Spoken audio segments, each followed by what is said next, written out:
Welcome back, guys, here on Birds 365. Eric Edholm's going to join us about 15 minutes from now. All right, Johnny, I'm going to take a shot here, and it may be me just asking for an attack. Who was our guy last year? I apologize that I've forgotten, but maybe you should be thankful that I've forgotten exactly which of our streamers it was who took this stance, who got kind of ticked off at both of us, more so me than you, because I was everybody's ticked off, always ticked off. I was a little more outspoken about Jaquiski Tartt, that we continued to question why he was on the team and what he could give them, if anything. And I remember reading responses on our stream here that he will be the best safety on the Eagles this year. When we were questioning. Well, I tried to warn him. I forget who the commenter was, but you know, I've been saying that probably too much this week, but you know, I'm always amazed. I think at times people want me to lie to them. Fans want me to lie to them. And you know, I'm at practice every day. So I can see when Jaquiski Tartt is not lining up with, forget the first team, the second team, every single day. He's not lining up with the first or second team. And then he left camp for a little while. That was a little bit of a story. Every single day, Jody. And I'm like, what? I don't know what to tell you. That's the reality of the situation. And it turned out magically to be true. Not that I'm a genius. It was self-evident that he was not taking to what the Eagles expected or what the Eagles wanted, and they moved on. It was the least surprising thing of the summer. And you said this a couple times during the offseason, and 99% of the time I agree with you. You can read between the lines with the contract that a free agent is given, that depending on how much money is guaranteed, you can kind of get a pretty good focus on what their chances are to make the team. Now they come out, and if you perform, they'll rethink. They'll give you the shot, but there is a leaning before the season ever started. And if I remember Jaquiski's contract, it kind of told you that he was going to have to win his way onto the team, which he didn't come close to doing. And, of course, he was cut. But there was a guy who on a daily basis was taking shots at either me or you about how good Jaquiski Tartt's going to be. Well, I got a second guest, Twiz the Jigga. He's one of our frequent commenters on the stream, who just said he thinks Barnett's in for a big year. You know I'm going to have to comment on that, right, Johnny Mac? Much like Jaquiski Tartt, there is a real good chance that Derek Barnett does not play for the Philadelphia Eagles this year. After June 1st, John continues to tell us that's still a key date in the NFL. Yeah, you can release guys with designations after June 1st, but you only have so many of those, and you want to save them. You don't want to necessarily use them. You want to try and get to June 1st. Well, now we're within spitting distance of June 1st.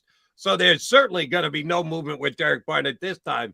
But after June 1st, where you can spread the cap hit, and oh, by the way, it's a pretty big cap hit for a guy who gave you nothing, absolutely nothing last year, and next to nothing the year before, and you still got a big cap hit on him because you've redone contracts and pushed money into the future, Howie. That's how Howie gets the magic that he gets done with his salary cap numbers. He pushes them off into future years. At some point, they're going to pay a price for Derek Barnett. Mark my words. I think there's a better chance. If I set the over-under number on sacks at 1.5, John, 1.5 sacks. So Derek Barnett would only have to get 2 sacks for the Philadelphia Eagles this year. You take an under or over? Under. Yeah, I don't think he's going to be here. Neither do I. They drafted Nolan Smith. I mean, again, I know there's some people saying, we'll play him at off-ball linebacker. That's not the plan. The plan is he's going to be an edge rusher. You have Hassan Reddick. You have Josh Sweat. You have Brandon Graham. You have Nolan Smith. It was very important for the Eagles to get that fourth edge rusher, as evidenced by they paid Derek Barnett. He tore his ACL. Then they traded for Robert Quinn. It didn't work. They really want that fourth edge rusher. Patrick Johnson didn't work out when he got his opportunity. So they want that player, but that player is Nolan Smith. Nolan Smith, yep. Overall pick in the draft. So, yeah, I mean, the numbers don't look good now. We had this discussion. It's like 10, I don't know. I got to pull it up. 10 million dead money if you cut them now. But if you cut them. And oh, by the way, confirm for the people that what I just said is dead on accurate. A $10 million dead cap hit in the NFL. We took the biggest cap hit ever, was in excess of 35 with Carson Wentz. Yeah. So if you comp it to that, it's not that big a deal. But you were cutting your starting quarterback. You're cutting your fifth edge rusher, who's given you, how many sacks did Barnett get in 21? Like 4? Yeah, something in there. So a guy who's given you 4 sacks in the last 2 years, and you're taking a $10 million dead cap hit, that's not good. I'm sorry. There's no way you can spin that one. That means that you risked on a specific number of contracts, because this is a continuation from even his rookie deal that they just kept extending, pushing back and pushing back and pushing back. That's not good when you're taking a $10 million cap hit on a guy who you got very little out of. No, and that's why you wait to post June 1st, and the number comes down to just over 3 million. I pulled it up, 3.057 million. And then they're paying. What is it if they somehow lost their mind and cut them today before June 1st? Before June 1st, 10.27 million. Yeah, I think that's a pretty good reason to subscribe to the theory that he's not going to be around after June 1st. Yeah, 3.057. No, they don't have to cut him until they cut him. Yeah, you can bring him to camp. It's not a guarantee. Injuries happen. Right, and he's not even that big a cap hit this year because, again, they put so much money into. Well, no, and the cap part isn't an issue. So what I'm trying to say is they can hold him if they want, and they can wait and say, well, is somebody going to want to trade for him and give us something for him? That's what I mean. That's true. If Howie were to give up a 4th-round pick for Robert Quinn, maybe they can get something for Tartt. But is there one born every minute out there in the NFL? I do believe that he will not have a problem getting another opportunity. Now, the issue, and you mentioned, and again, I want to, it's, more Jake Rosenberg and Bryce Johnson. They're the contract guys, but you're paying essentially 1.977 in 2024, 2025, 2026, and 1.284 in 2027. That's sort of your hits for Derek Barnett in upcoming years, but those are all negligible. That's cost of doing business. They can move on. Now, I think they'll probably hang on to him and hope somebody gets an injury and say, we need a veteran defensive end. Let's take a flyer on Derek Barnett, because I'm not to the point like Jody, you think he can't play at all. I think he's fine as a 4th rotational defensive end. And remember, in another city, you don't have those issues of he's a 1st-round pick. They're like, oh, we're just picking up a guy who's better than what we have for, a late day 3 pick. You're not getting a 4th rounder. You might get a 6th, a 7th. I could see somebody doing that. I agree with you that he would be under less pressure elsewhere than here. That's a foregone conclusion. That's accurate. Those who held him to Reggie White's standards, because he put Reggie White's record sacks in the rearview mirror at Tennessee. Well, that was just foolish. That's just taking that's their that they put out there when they picked him and using it against him. That's not fair at all. But here's the bottom line: he's a 1st-round draft pick. If you're a 1st-round draft pick, it comes with expectations. And he did not live up to those expectations. And I don't think it's unfair for someone in a Philadelphia standpoint, me, looking at him through that prism. You're supposed to play up to the level of a first-round draft pick, not Reggie White Hall of Fame level, but play like a first-round draft pick. He hadn't come close to it.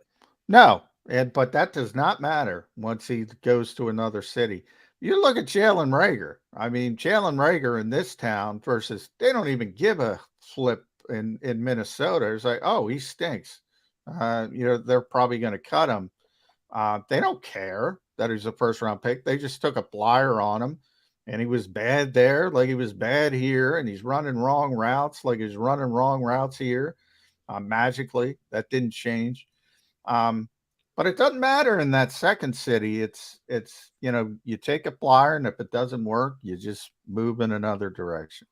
Since you mentioned Rager, damn, I hadn't thought about this in forever. Thanks for reminding me, John. When the Eagles traded Jalen Rager to the Vikings, actually, this was quite laughable. It was the first time I had ever heard a deal whereby the team getting the draft pick back got a higher pick, but if the player didn't live up to it, well, then it could drop to a lower pick. Yeah. Everywhere else they reported as the lower pick, but if he achieves the status, it advances to a higher pick. But the Eagles released it to put it out there as if they were getting the higher pick. And if I remember the numbers correctly, there was about a 0.0002% chance that they were going to get the higher of the two picks. That officially has happened, isn't it? Didn't that qualifier for the pick the Eagles were supposed to get? Didn't that already cash in or get determined? Do you remember? No, it did when the Vikings drafted the kid from Southern Cal. I can't think of his name. First round pick, Jordan. Thank you, Jordan Addison. Essentially, that dream died. It wasn't going to matter anyway. But yeah, if he played, and I forget the number, but if he played like 60% of the snaps or some outrageous number, it could have been happening. It could have been a fourth round pick. It wasn't happening before they drafted Addison. Now that they drafted Addison, there's no shot. So they basically got a 2023 seventh round pick and a 2024. It'll be a fifth round pick, which is still pretty good for Jalen Rager, to be honest. Agreed. But did they have to give a pick back in the deal too? I think it was Rager and a pick for two picks, one of which was to be determined. If I remember correctly, I may be wrong about that. Yeah, I think it was just Rager for two picks. 2023 seventh and the conditional. But you're right. That was the first time I also saw that. Ever seen he got traded for a fourth round pick. But if he doesn't achieve this, that's exactly what's going to happen. It falls to a fifth round pick. Every other time I've seen it, I'll tell you, man, it can conditionally move up to a fourth. And you and I talk about this all the time. And we just talked about it with Barnett. When you got that tag on you, when you got that first round tag on you, it affects everybody. Forget about fans. Forget about media. It affects the teams. Like the Eagles are spinning that like a. If it were a third round pick who played pretty well and you traded him, even a fourth round pick, they would have said conditional fifth. Moving up to fourth. They're trying to spin it because he was a failed first round pick. Correct. Man, it is that tag, like Terrell Edmonds here, the guy the Eagles signed. He got overdrafted. Solid player. But he got overdrafted as a first round pick. People were projecting him as a third round pick, a fourth round pick. And all of a sudden, he's a first-round pick forever. And Pittsburgh fans got a pretty good player. Started like 70 games. Yeah. But he didn't look like a first-round pick. And, now he comes here. Nobody cares.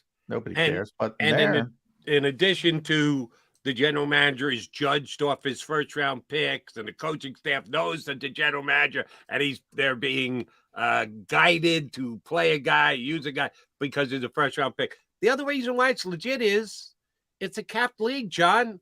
And first-round picks get paid more than third-round picks. And Yeah. when they falter and don't get the job done, that's a tougher pill to Well, swallow for everybody. I understand why it happens. And we got our buddy Eric Edholm. We got to get the break, but I understand why it happens. But if I'm an organization, look, and I made a mistake, I think the best way to handle a mistake is to admit a mistake and move on as quickly as possible. But that's easier said than done because, as I constantly mention, Howie Roseman has got a lot more rope to play with than the average GM. So an average GM can't just say, hey, I made a mistake with this first-round pick. They're going to lose their jobs. Understood. And, oh, by the way, if Howie got 2 picks, even though they're day 3 picks, one's a 7th rounder, which is close to toss away, that's not bad because we all saw the fact that, Howie, you made a mistake. Good time to cut your losses. He actually did okay in what he got back from the Vikings for it. How impressive was Rager last year for Minnesota? What were his stats? Yeah, not very good at all. He is John McMullen. I'm Jody McDonald. You got the Mac and Mac Birds 365. We're going national next from NFL.com. Eric Edholm going to jump in with us here on Birds 365. Weather